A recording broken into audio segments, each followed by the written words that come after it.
कोविड-19 की वजह से पूरी दुनिया में हाहाकार मचा है और अब भी लोगों की मौत का सिलसिला जारी है।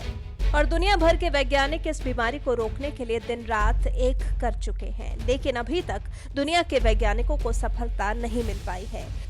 इसी बीच दुनिया के देश अब लॉकडाउन को खोल आगे बढ़ने की कोशिश कर रहे हैं। भारत में भी कोरोना को पीछे छोड़ आगे बढ़ने की कोशिश की जा रही है और इसके लिए सरकार कई आर्थिक पैकेज का ऐलान भी कर चुकी है, जिससे अर्थव्यवस्था को पटरी पर लाया जा सके। और अब धीरे ही सही, लेकिन अर्थव्यवस्था पटरी पर आने भी लगी है।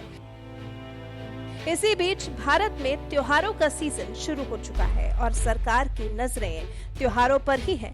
सरकार की तरफ से ये संकेत मिल रहे हैं कि सरकार त्योहारी सीजन में एक और बड़ा राहत पैकेज दे सकती है, जिससे अर्थव्यवस्था को तेजी के साथ पटरी पर लाया जा सके।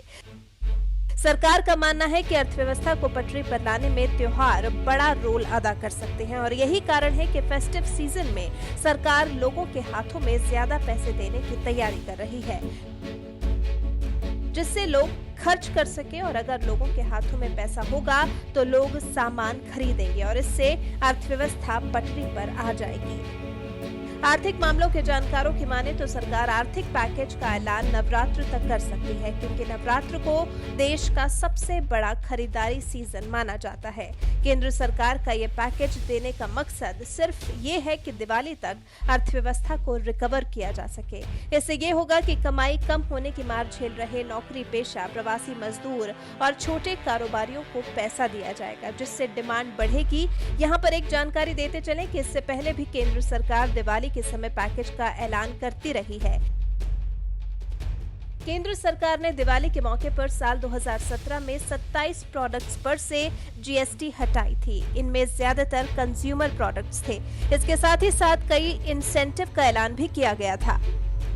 पिछले साल फेस्टिव सीजन से पहले वित्त मंत्री निर्मला सीतारमण ने कॉर्पोरेट टैक्स में कटौती की थी।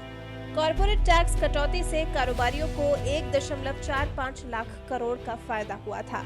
शेयर बाजार को भी भरोसा है कि कोरोना से रसातल में जा चुकी अर्थव्यवस्था को उबारने के लिए पैकेज देना जरूरी है और अगर ये मिलता है तो शेयर बाजार भी खिलखिला सकता है।